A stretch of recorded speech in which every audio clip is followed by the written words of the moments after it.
जैसा कि अदिति ने शुरू में ही बताया कि सूर्य देव अब मीन राशि में प्रवेश करने जा रहे हैं और इसी प्रवेश करने को संक्रांति कहा जाता है।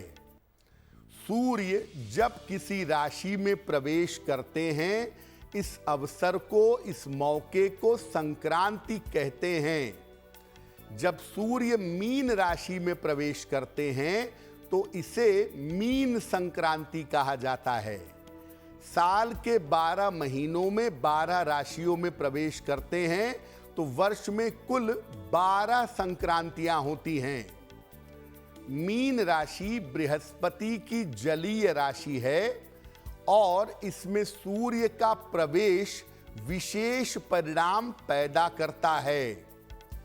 बीमारियां और रोग बढ़ते हैं, लोगों के मन में बहुत सारी चंचलता आ जाती है। इस समय कुछ विशेष कारण होते हैं ज्योतिष के हिसाब से, जिसके कारण जितने दिन सूर्य मीन में रहते हैं उतने दिन शुभ कार्य वर्जित हो जाते हैं।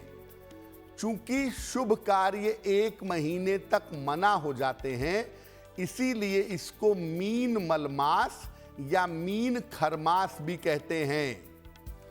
सूर्य देव 14 मार्च को मीन राशि में प्रवेश कर रहे हैं और वहां पर 1 महीने तक रहेंगे।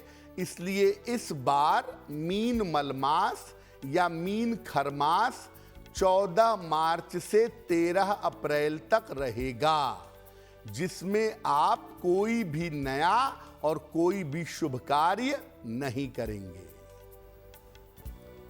जितने दिन सूर्य देव बृहस्पति की मीन राशि में रहते हैं, उतने दिन ज्यादातर शुभ कार्यों की शुरुआत नहीं हो सकती।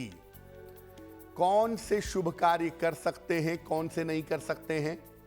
देखिए, इस समय विवाह करना वर्जित होता है, क्योंकि अगर आप विवाह करेंगे तो वैवाहिक जीवन में दिक्कतें आ सकती हैं, समस्याएं हो सकती हैं।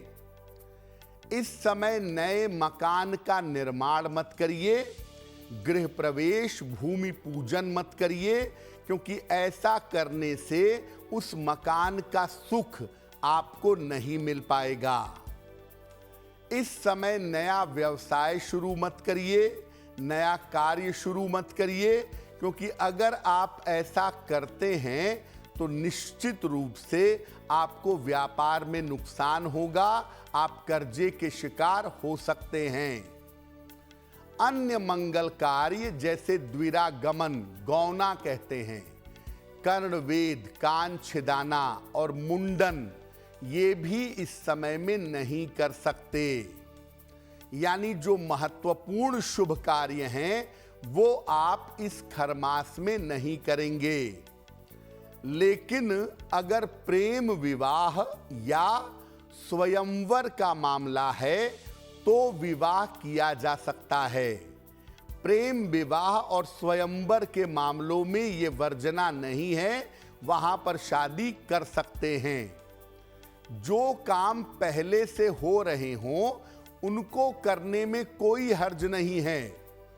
आप पहले से मकान बनवा रहे हैं और अब आपको अपने मकान में पेंटिंग शुरू करनी है तो उसको रोकने की जरूरत नहीं है, क्योंकि मकान पहले से बन रहा है तो आप उसमें चीजों को आगे बढ़ा सकते हैं।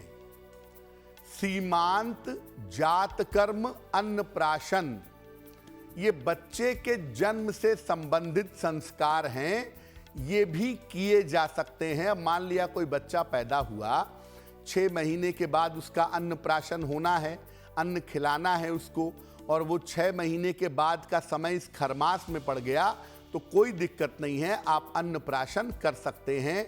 या जो 7 महीने पे जात कर्म होता है वो भी किया जा सकता है। तो सीमांत, जात कर्म, अन्नप्राशन, बच्चे के जन्म से जुड़े हुए सारे संस्कार इस समय में किए जा सकते हैं।